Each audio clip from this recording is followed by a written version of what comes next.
Hi, I'm Peter Adamson, and you're listening to the History of Philosophy podcast, brought to you with the support of the Philosophy Department at King's College London and the LMU in Munich. Online at www.historyofphilosophy.net. Today's episode will be an interview about the will in medieval philosophy with Tom Pink, who is Professor of Philosophy at King's College London. Hi, Tom. Hi, Peter. Thanks for coming on the podcast. Not at all.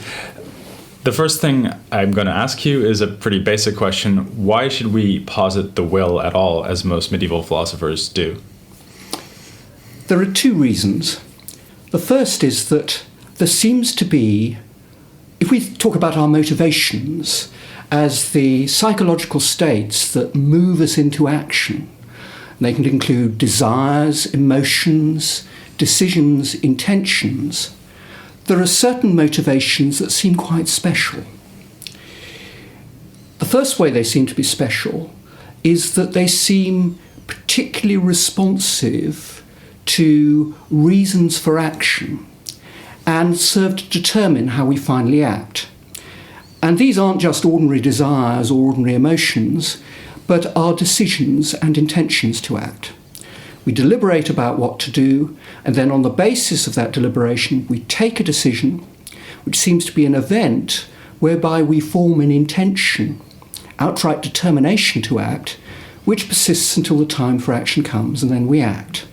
And these decisions and intentions seem very, very closely based on what we think we ought to do, on the judgments of what philosophers have called our practical intellect, our intellectual judgments about how to act. So the first thing about the will is that it's conceived of as the part of our general motivational capacity that's specially responsive to reason and to our own deliberation about how to act, and which determines what subsequent actions we perform. The second point about these motivations of decision and intention is that we seem to be able to control them.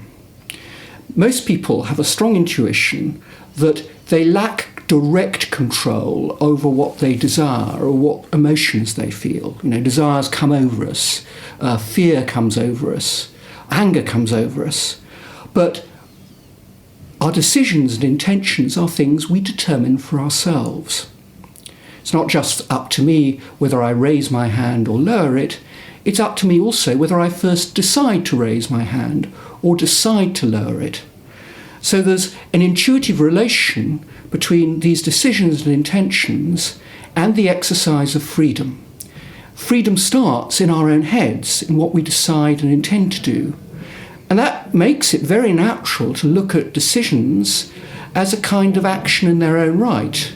If we think of what we control as primarily our action, our control, our freedom, seems to start in our head with what we decide to do. And so decisions to act seem themselves to be a kind of action-generating action. And so they're conceived in medieval philosophy. Okay, well, that combination of reasons to posit the will already pushes us towards a classification or differentiation between different kinds of medieval theories of the will, which is something I've been talking about in the podcast already, which is on the one hand intellectualism, and on the other hand voluntarism. So intellectualism is associated with people like Aquinas, for example, voluntarism with Scotus, and then a variety of thinkers of the 14th century.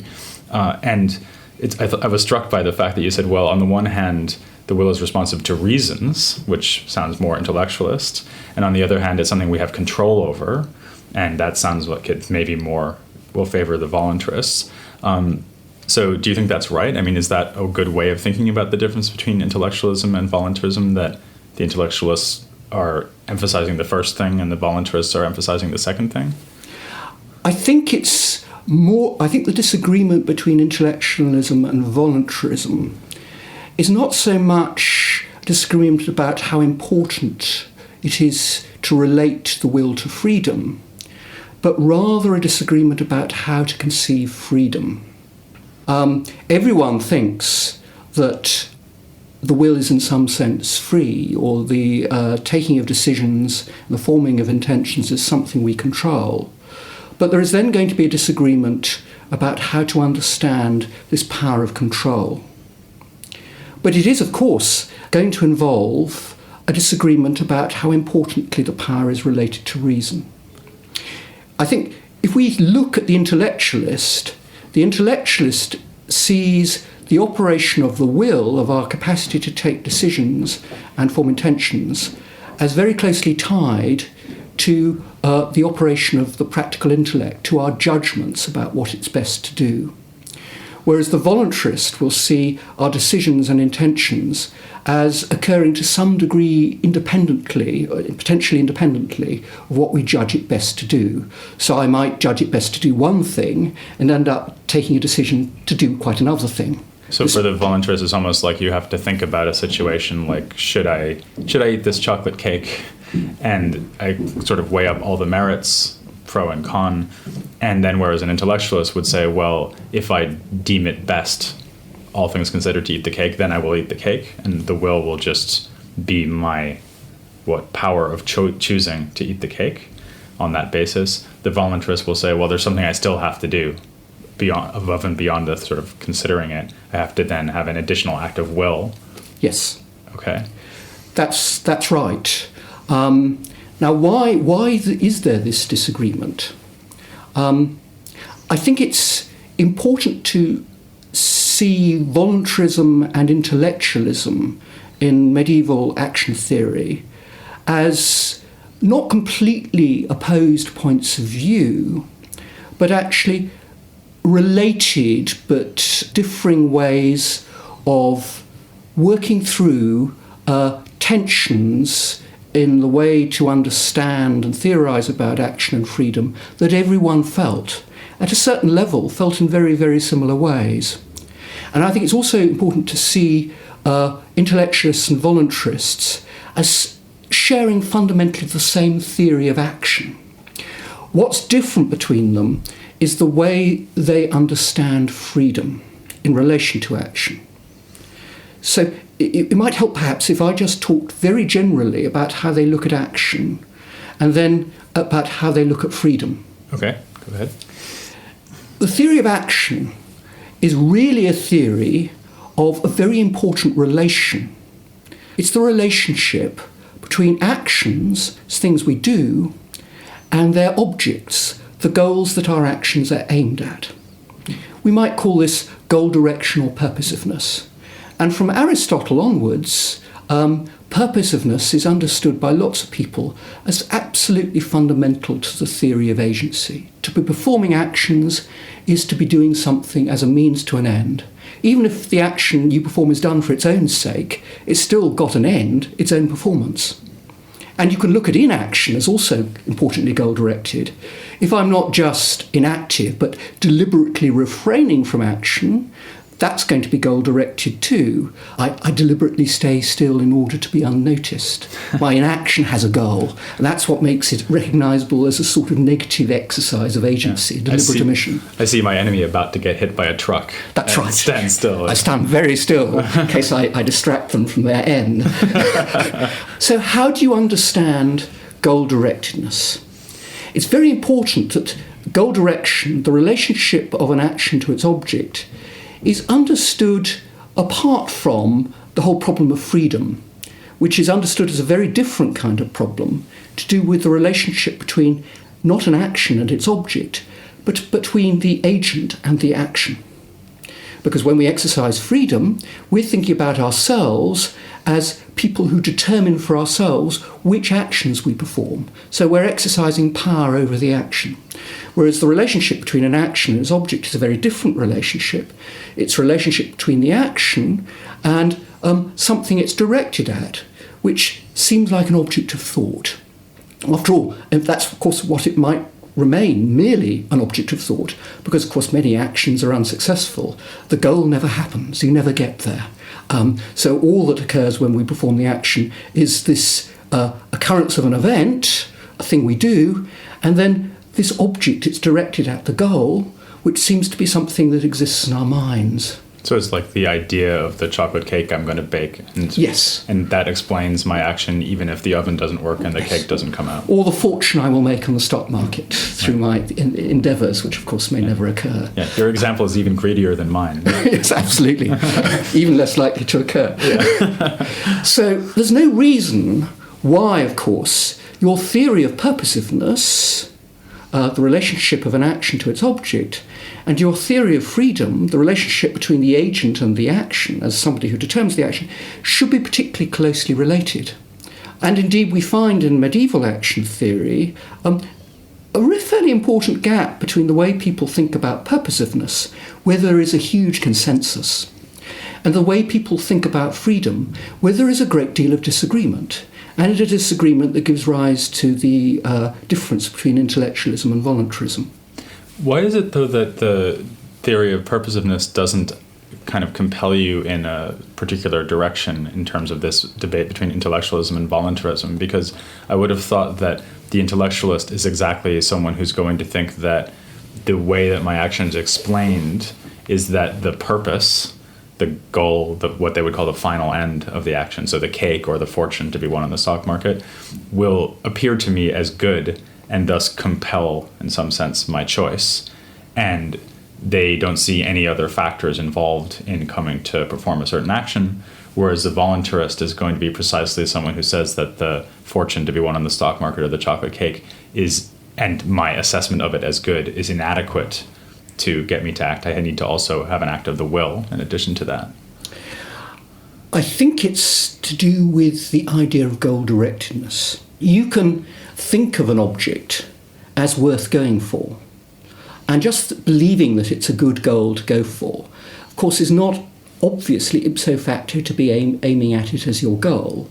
You're just aiming at an object as worthy of belief, as true, and the object is that a certain goal is worth pursuing.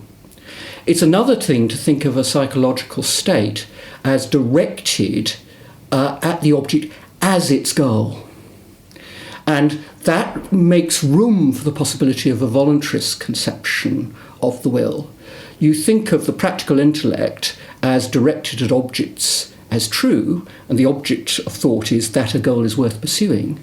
But you think of the will itself, where action is going to be going on, as directed at the object, not as something true, but as good, and not only as good, but as the goal at which your psychological state is directed at attaining. And those are two different ways of bringing the idea of a goal into an object of thought. You can bring the goal in as part of a claim to the effect that it's good, or it's a good goal to aim at, and then what really matters is truth.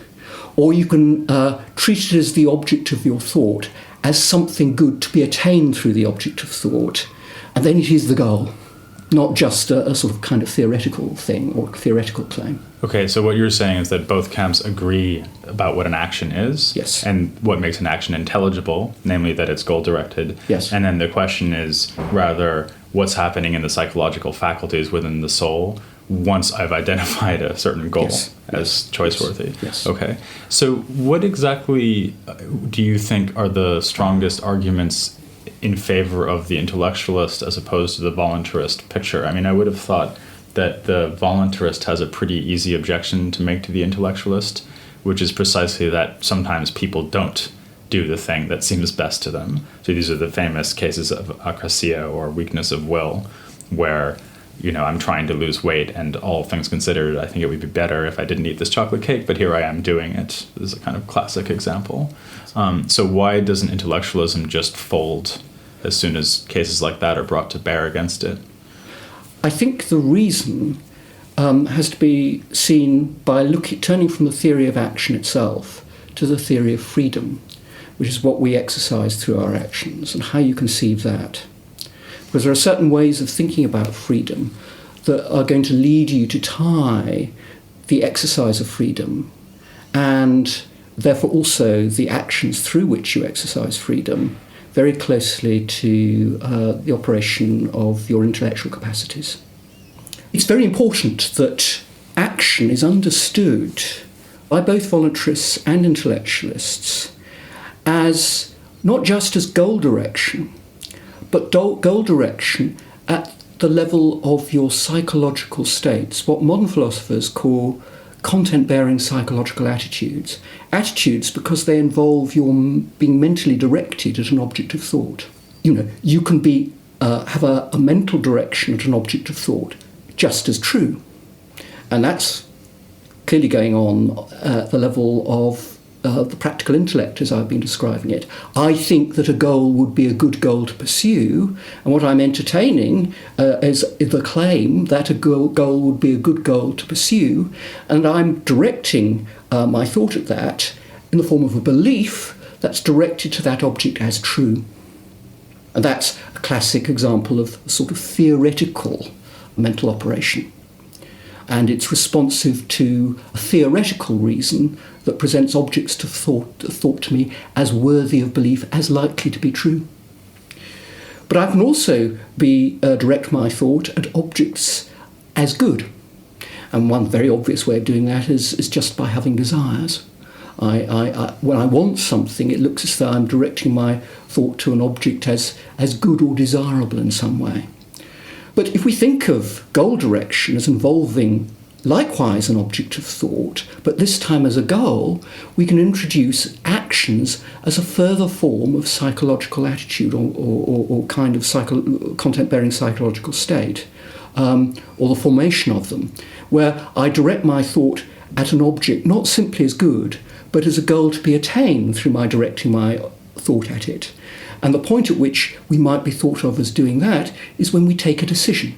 If I just want something, I'm just sort of entertaining it as desirable. But when I decide on it, I'm adopting it as my goal, and the point of my decision is to get me to that goal. And what medieval action theory does is to treat the primary case of action as precisely involving the formation of a goal-directed attitude when we take a decision, perform an act of electio, as they call it. And so the primary form of action, primary way we pursue goals, is in our head when we take decisions.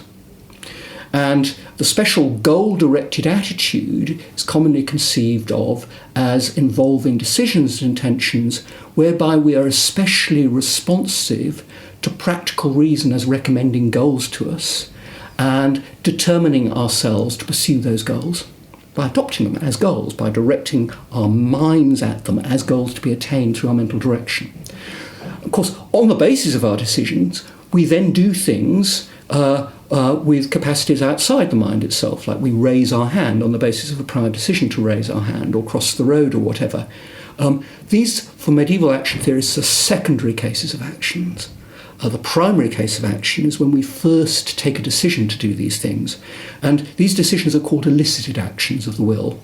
The actions decided upon, the secondary case of action, are called commanded or imperated actions because they're seen as being commanded by the will.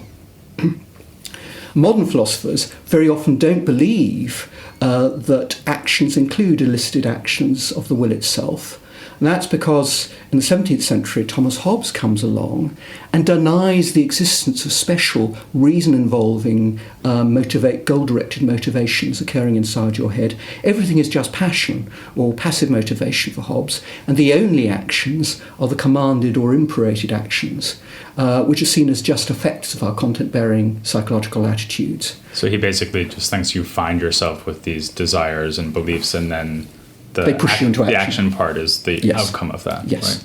Right? The way you were describing the elicited actions seems to me to give the voluntarist a potentially very powerful objection to intellectualism, which is that if we're trying to explain free will here, which is the ultimate goal, then the intellectualist is unable to do that because the intellectualist has to admit that we're in some sense compelled by the way things seem to us. So if it seems to me that the right way to proceed is to cross the street or bake a chocolate cake or invest in the stock market, then in some sense that's what I must do.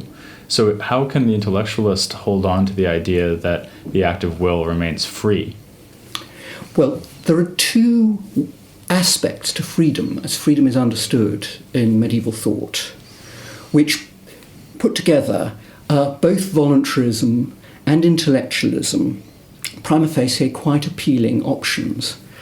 Intellectualism goes with one side of freedom, voluntarism goes with the other side of freedom. And this division between two aspects of freedom goes back, I think, to St. Augustine, and also to Lombard's immensely influential commentary on Augustine's way of conceiving freedom, which you can read in the Sentences. The two aspects of freedom are this. On the one hand, we can think of freedom as a kind of power over alternatives.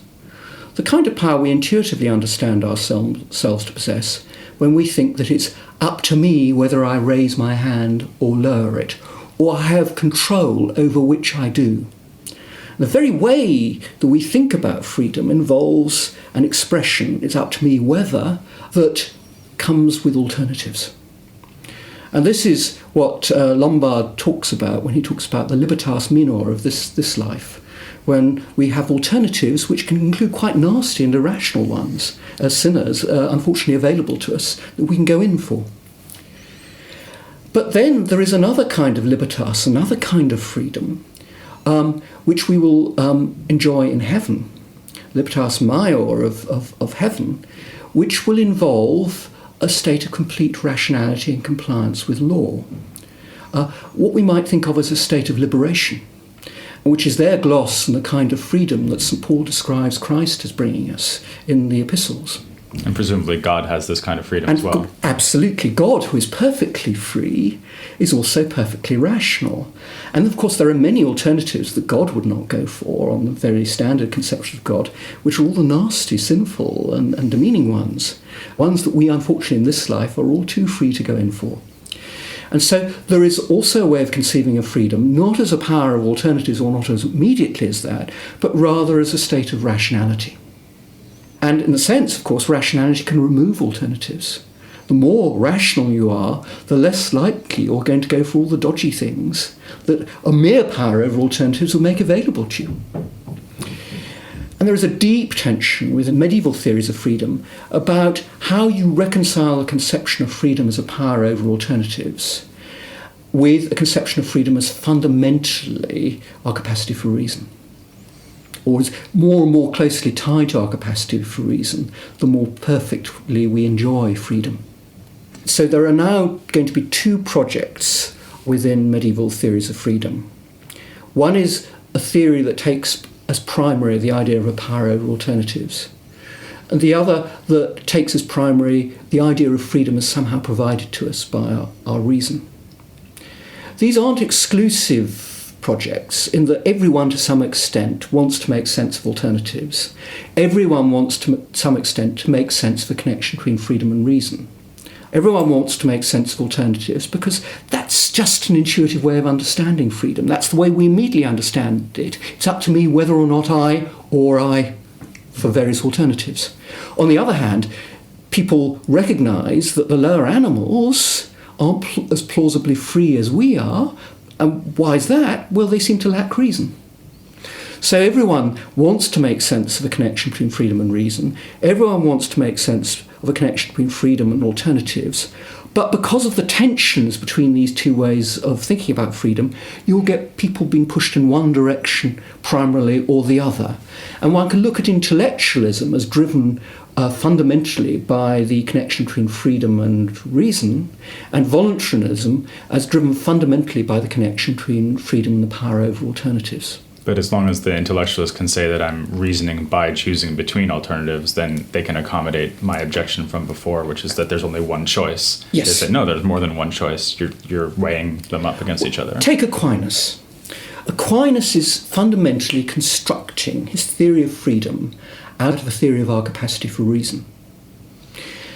At the same time, he's also linking the operation of the will in an intellectualist fashion to the operation of the practical intellect. He sees our freedom of will as linked to a freedom of the intellect, because what we fundamentally decide to do is going to be linked to our judgments about what is best to do. But he's not going to abandon the idea of freedom as always in this life involving power over alternatives. That is going to be provided by our capacity for reason and the nature of its objects in this life as Aquinas understands them.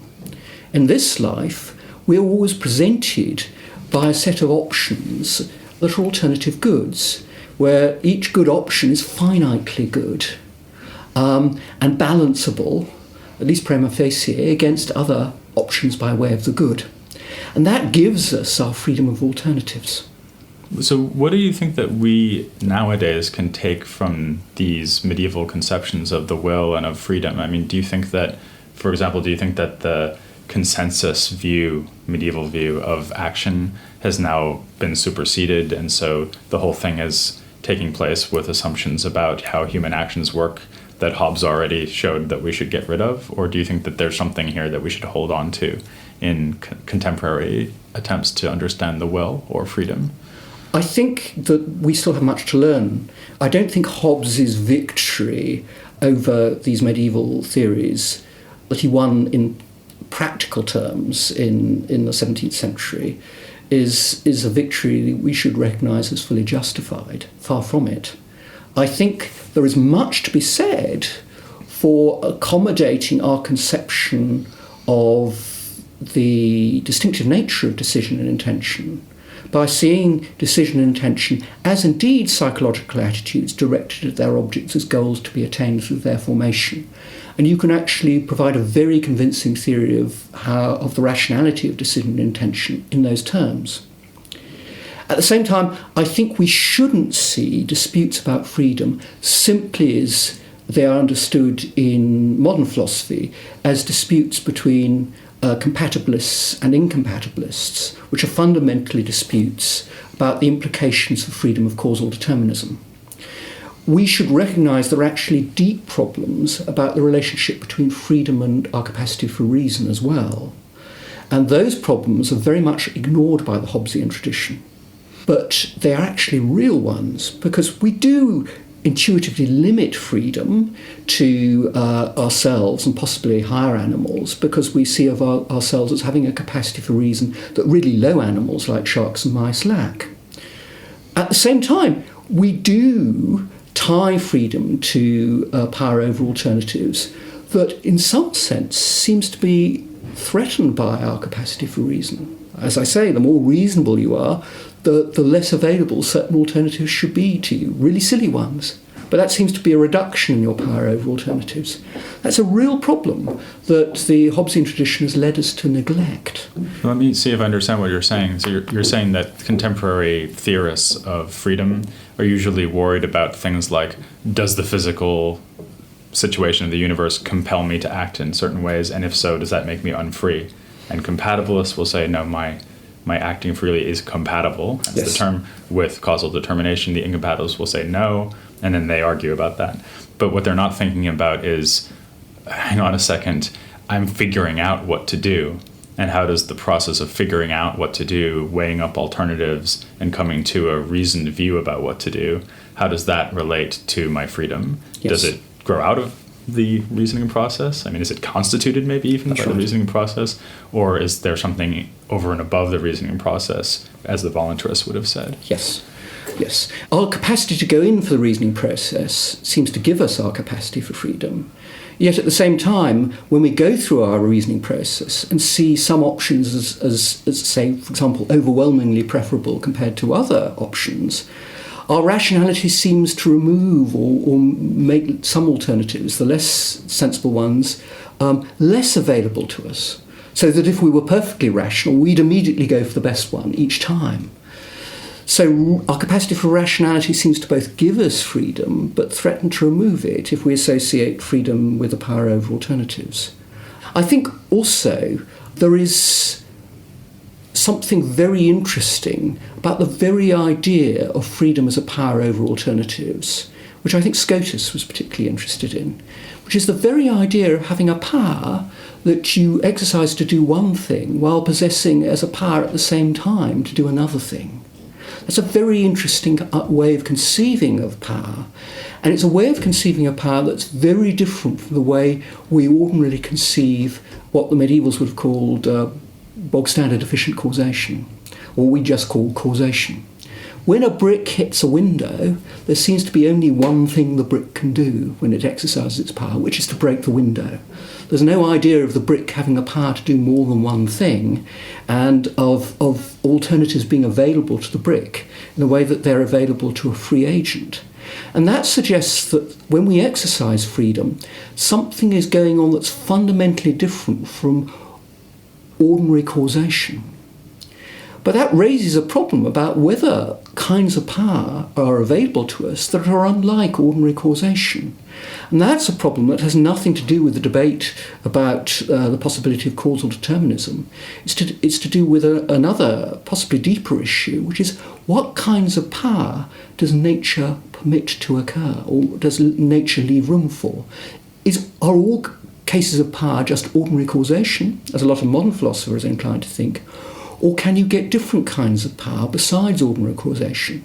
For example, freedom as a power over alternatives, or another kind of power that medievals seem to think of, which we might call normative power, which is the power of an object of thought to move you, not by acting as an efficient cause. I mean, the object of thought may not yet be actual. It might be an option by way of action that you haven't yet attained. It's just something you're contemplating, but its goodness might move you to go for it. That seems a kind of power that's unlike ordinary efficient causation. It's a kind of normative power that's associated in medieval thought with formal and final causation. They think is perfectly possible. Of course, Thomas Hobbes thought was impossible. As he said, moved not by an efficient is nonsense. Okay, well, that's a very nice note to end on. Thanks, Tom, very much for that discussion of the will in medieval philosophy and maybe what we have to learn from it. And there's only one thing that you can, or at least should, decide to do, which is to join me again next time when I'll be continuing to look at later medieval philosophy in the 14th century, here on The History of Philosophy Without Any Gaps.